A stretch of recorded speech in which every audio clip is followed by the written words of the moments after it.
అందరికీ నా హృదయపూర్వక నమస్కారం. నాకు వైద్యం అనేది చాలా కీలకమైంది. అంటే నేను చిన్నప్పుడు ఆస్తమా, బ్రాంకైటిస్తో బాధపడేవాడిని. Bronchitis, asthma. అంటే నాకు రాత్రులు కూడా నిద్ర పట్టేది కాదు. చాలా చిన్న వయసులో, ఒక 5 ఏళ్ళు 6 ఏళ్ళ వయసు నుంచి నేను ఆస్తమాతో బాధపడేవాడిని. సో నాకు హాస్పిటల్స్ అనేది ఒక రెగ్యులర్ విజిట్. నాకు రోజు వెళ్ళి పడిపోయేవాడిని అక్కడ. రాత్రులు నేను పడిపోతే, ఊపిరి ఆడకుంటే మా ఇంట్లో వాళ్ళు తీసుకెళ్ళిపోయి, ఒకసారి ఎవరు లేకపోతే మా అక్క నన్ను తీసుకెళ్ళిపోయి, లేదంటే మా అన్నయ్యలు తీసుకెళ్ళిపోయి గవర్నమెంట్ హాస్పిటల్లో పెడితే నాకు అక్కడ డెర్ఫ్లిన్ అనేది ఇంజెక్షన్ ఇచ్చేవాళ్ళు. అది ఇచ్చాక కొంత ఉపశమనం వచ్చేది. అలా ఎందుకు నేను ఎందుకు రెగ్యులర్గా వెళ్ళలేకపోయామంటే నా ఆస్తమా వల్ల. సో నాకు ఆ హాస్పిటల్స్కి వెళ్తున్నప్పుడు నేను రోజు మా డాక్టర్ కరీముల్లా అని ఒక ఆయన ఉంటాడు, ఆయన దగ్గర చూసేవాడిని. పాప ఆయన ఇప్పుడు లేరు. నెల్లూరులో చూస్తున్న డైకర్స్ రోడ్ దగ్గర ఆయన కరీముల్లా హాస్పిటల్, అక్కడికి వెళ్ళి చూస్తే అక్కడ చిన్న ఒక బెడ్ ఉండి దాంట్లో prevention is better than cure అని ఉండేది. చికిత్స కంటే కూడా వ్యాధి నివారణ మేలు. ఇది నాకు చాలా లోతులోకి వెళ్ళిపోయింది. ఏంటి చికిత్స కంటే వ్యాధి నివారణ, prevention is better than cure అంటే నాకు చాలా లోపల నుంచి దానిని ఒక జబ్బుగా, ఒక ఆరోగ్యం కోసం తీసుకోలేదు. ఏదైనా సరే ఒక చెడు జరగడానికి ముందు రాకుండా చూసే బాధ్యతలు తీసుకున్న తర్వాత చికిత్స లేటర్ చేయొచ్చు అనేది ఈరోజు జనసేన పార్టీ పెట్టానంటానికి కూడా మళ్ళీ ఇంకో రోజు సమస్యలు వచ్చి మళ్ళీ దానిని చికిత్స చేయడం కంటే కూడా అసలు రాకుండా చేయడం, అంటే ముందు సమస్యలు రాకుండా ఉండాలంటే ఈ విధంగా రావాలనేది కూడా జనసేన పార్టీ పెట్టారు. అంటే prevention, I prefer preventive measures.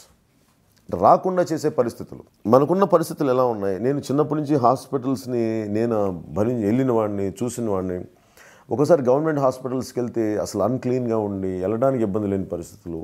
అదే నా చిన్నప్పుడు నేను ఒంగోలులో ఉండే ఏవిఎం మన గవర్నమెంట్ హాస్పిటల్స్, మిషనరీ హాస్పిటల్కి వెళ్తే చాలా క్లీన్గా ఉండే. ఎందుకంటే మా కజిన్స్ అక్కడికి అన్నప్పుడు, మా పిన్నులు డెలివరీ చేసినప్పుడు వెళ్ళి చూసేవాడిని, బాగానే అనిపించాయి. రాను గవర్నమెంట్ హాస్పిటల్స్, మిషనరీ హాస్పిటల్స్ ఎందుకు ఇట్లా అయిపోయినాయి అని. ఇప్పుడు మిషనరీ హాస్పిటల్స్ బాగున్నాయి, అది ఎంతవరకు చూడాలి, కొన్ని బాగున్నాయని చెప్తా ఉంటారు. కానీ గవర్నమెంట్ హాస్పిటల్స్ ముఖ్యంగా ఒకప్పుడు అందరూ వెళ్ళి చేయించుకున్న హాస్పిటల్స్ని అందరూ సర్వనాశనం చేసేసి అసలు ఇంకా మామూలు వాళ్ళు తప్ప మామూలుగా సగటు మనిషి వెళ్ళలేని పరిస్థితి తీసుకొచ్చారు. ఇవన్నీ నాకు చాలా బాధ కలిగించే అంశాలు. సో ముందస్తుగా మేము తీసుకుంటుంది ప్రాథమిక వైద్య కేంద్రాల దగ్గర నుంచి అన్ని ప్రభుత్వ ఆసుపత్రులు, ప్రతి మండలానికి ఒక బలమైన ప్రభుత్వ ఆసుపత్రి ఉండాలి. ఎక్కడ ప్రతి ఒక పంచాయతీకి ఒక ప్రైమరీ హెల్త్ కేర్ సెంటర్ ఉండాలి. అలాగే ప్రతి మండలానికి ఒక గైనకాలజిస్ట్ ఉండాలి. ఇవన్నీ ఎందుకు పెడుతున్నామంటే వీటన్నిటికీ ఎందుకు ఏ ప్రభుత్వాలు చేయలేకపోతున్నాయని మేము పోరాట యాత్రలో నాకు వచ్చిన అవగాహన. కానీ మేము 10 మంది నిపుణులతో మాట్లాడినప్పుడు వాళ్ళు ఒకటేంటంటే, డాక్టర్స్ వీళ్ళందరూ ఏమంటారంటే, భారతదేశం ఎంత గొప్ప దేశం అంటే సేవ చేయడానికి రెడీగా ఉంటారు. ఈ రోజున విదేశాల్లో వేల కోట్లు సంపాదించి నా దేశం కోసం వచ్చేసి సేవ చేసే మనుషులు, మహనీయులు ఎంతమంది ఉన్నారు. అలాంటిది అసలు దేశాలు కూడా వెళ్ళకుండా ఇక్కడే ఉన్న మహనీయులు ఎంతోమంది ఉన్నారు. వాళ్ళ ఊర్లోనే ఉంటారు. వాళ్ళు అడిగేది ఏంటంటే, మేము చేయడానికి చాలా ఇష్టపడతాం, మా డబ్బులు మేము సంపాదించుకుంటాం, కానీ ఎంతో కొంత మేము వెళ్ళి ఊళ్ళకి చేయడానికి ఉంటుంది, కానీ సహాయం ఉంటుంది. కానీ రాజకీయ వ్యవస్థ మమ్మల్ని హెల్ప్ చేయదు, లేదంటే లోకల్ ఎమ్మెల్యేలు ఇబ్బంది పెడుతున్నారు. అందుకని మేమేమనుకున్నామంటే, అసలు ముందు అధికంగా డాక్టర్లని ప్రొడ్యూస్ చేసే దేశం భారతదేశం. మరి ఏమైపోతున్నారు ఈ డాక్టర్స్ అన్ఎంప్లాయ్మెంట్ ఉంది.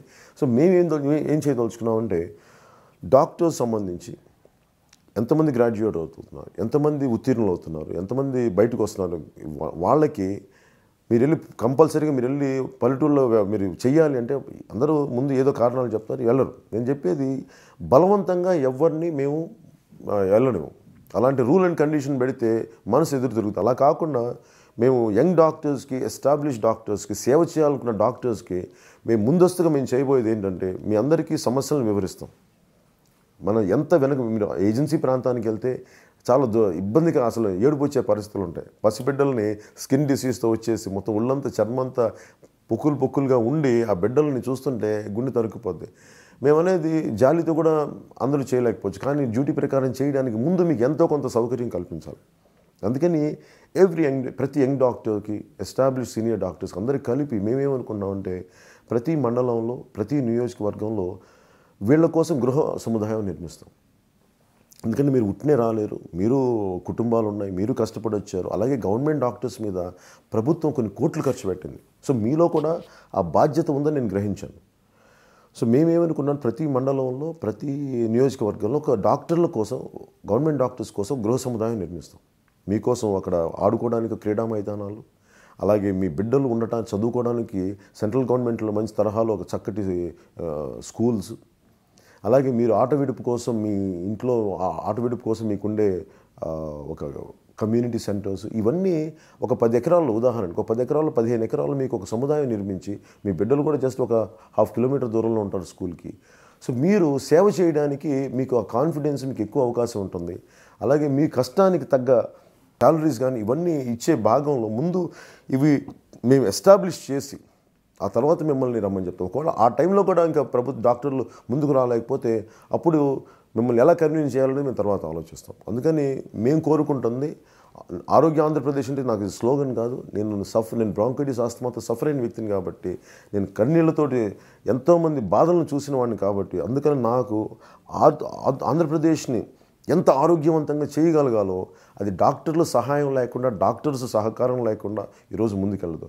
నేను ఒక మాట మాట్లాడితే నా బాధను చూసి ఎక్కడో హార్వర్డ్ నుంచి ఒక డాక్టర్స్ వచ్చినప్పుడు నాకు తెలిసి మేము ఇంత ఒక బలమైన మన మానసికంగా మేము ఇంత బలంతో మేము ఇంత సేవ చేస్తున్నప్పుడు ఖచ్చితంగా డాక్టర్స్ కమ్యూనిటీ కదిలి మీకు మౌలిక వసతులు కల్పించినప్పుడు మీరు వచ్చి ఖచ్చితంగా చేస్తారన్న నమ్మకంతో మేము డాక్టర్స్ సంబంధించి మేము ఈ నిర్ణయం తీసుకున్నాం. అలాగే ఇవన్నీ జరిగేలోపు ఏదైనా పరిస్థితులు వస్తే మా పరిస్థితి ఏంటనేది ప్రతి కుటుంబానికి ఒక ఆందోళన ఉంటుంది.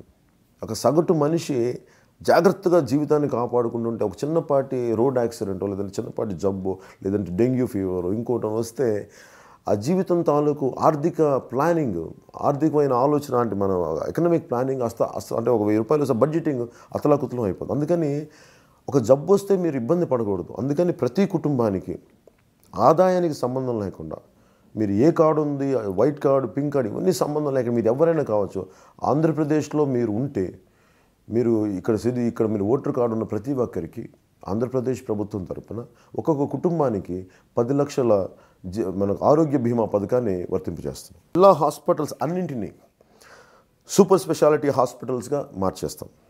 అలాగే ప్రతి మండలంలో సంచార వైద్యశాలని ఏర్పాటు చేస్తాం, మొబైల్ డయాగ్నోస్టిక్ క్లినిక్స్. ఇది ఎందుకు, అలాగే ప్రజలు సేవ చేయడానికి ప్రతి మండలంలో సంచార మందుల వాహనాలు అంటే మొబైల్ మందుల దుకాణాలు మీ దగ్గరికి వచ్చి ఆ మందులు ఇచ్చే మొబైల్ దుకాణాలు. దీనివల్ల ఈ రెండింటి వల్ల ఏం జరుగుతుందంటే కొంత బలమైన ఉపాధి అవకాశం కూడా వస్తుంది. అలాగే ఎందుకంటే నేను పోరాట యాత్రలో వెళ్తున్నప్పుడు పాపం చాలామంది డోలీలు కట్టుకొని వస్తారు.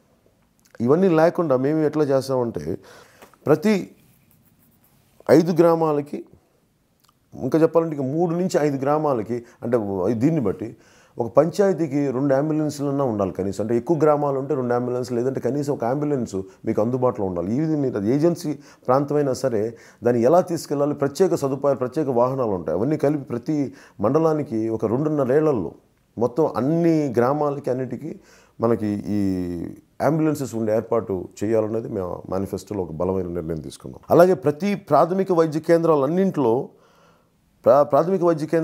ఏంటంటే సరిపోవట్లేదు. ఒకసారి మందులు ఇవన్నీ కాకుండా ప్రతి ప్రాథమిక వైద్య కేంద్రం అంటే కనీసం అది 30 పడకల ఆసుపత్రి, 24 గంటలు పనిచేసే ఆసుపత్రి అవ్వాలి. మా నిర్ణయం అది. ఎందుకంటే ఎప్పుడు ఏ జబ్బులు వస్తాయో తెలియదు. 24 గంటలు ప్రాథమిక వైద్య కేంద్రాలన్నింటినీ మేము 30 పడకల ఆసుపత్రిగా మార్చి 24 గంటలు పనిచేసేలాగా, డాక్టర్స్ ఉండేలాగా, వారికి ప్రజలకు ఎలాంటి ఆరోగ్య ఇబ్బందులు వచ్చినా అండగా ఉండేలాగా మేము నిర్ణయం తీసుకున్నాం. అలాగే గిరిజనులకి ఇందాక చెప్పినట్టు గిరిజనులకి అత్యవసర వైద్యాన్ని అందించుటకు ప్రతి 5 గ్రామాలకి ఒక అంబులెన్స్, అంటే ఒక్కసారి చిన్న గ్రామాలు అయితే 5 గ్రామాలు, లేదంటే ఎక్కువ మంది జనసాంద్రత వాళ్ళకి 2 నుంచి 3 గ్రామాలకి. ఇలా అత్యవసర సమయాల్లో ముఖ్యంగా ఫోన్ ద్వారా వైద్య సలహాలు, సూచనలు అందించడానికి టెలిమెడిసిన్ కానీ, అలాగే హెల్త్ క్యూబ్స్ మనం ఇప్పుడు హెల్త్ క్యూబ్ అంటాం. మీరు వెళ్ళి మనకి టెలిఫోన్ బూత్ ఎలా ఉంటుందో మీరు ఆ హెల్త్ క్యూబ్కి వెళ్ళి డైల్ చేసి ఒక డాక్టర్ ఎక్కడ తీసుకుంటాడు, ఇంకో చోట ఉంటాడు. రిమోట్ ఏరియాస్లో మాకు ఈ సమస్య ఉందంటే డాక్టర్ మిమ్మల్ని చూసి టెలిమెడిసిన్ ద్వారా చేసిన తర్వాత అనారోగ్య సమస్యల్ని ఇమీడియట్ రిలీఫ్ మెజర్స్ చేయించలేదు, మీకు ఇక్కడ ఈ మెడిసిన్ వేసుకుని, లేదంటే వెంటనే మిమ్మల్ని తీసుకురండి అని చెప్పి ఆ ఫెసిలిటీ కూడా మనం ఈ హెల్త్ క్యూబ్స్ ద్వారా మనం ముందుకు తీసుకెళ్ళిపోతున్నాం. అలాగే నేను బాగా బాధపడింది ఏంటంటే గిరిజనులకి అసలు హాస్పిటల్స్ అందుబాటులో ఉండవు, చాలా ఇబ్బందులు పడతాం. వాళ్ళకి మేము చేసుకునే ప్రత్యేకమైన నిధుల ద్వారా అక్కడ స్థానికంగా ఉన్న యువతని వారిని హెల్త్ వర్కర్స్గా తీసుకుంటాం. ప్రత్యేకంగా ఎమర్జెన్సీ దానికి వృత్తి ఇచ్చి వాళ్ళకి ఎనీ టైం ఎమర్జెన్సీ తీసుకొచ్చి ఫస్ట్ మౌలికంగా రోడ్లని కరెక్ట్ చేస్తాం. ఫస్ట్ ఏజెన్సీ ప్రాంతాల్లో కొన్ని రోడ్లు వెళ్ళడానికి ఇబ్బందిగా ఉంటాయి. ముందు ఏమైతే ఇబ్బందులు ఉన్నాయో ఆ రోడ్లను కరెక్ట్ చేసి వెహికల్ రాకపోకల సదుపాయాలను కల్పిస్తాం.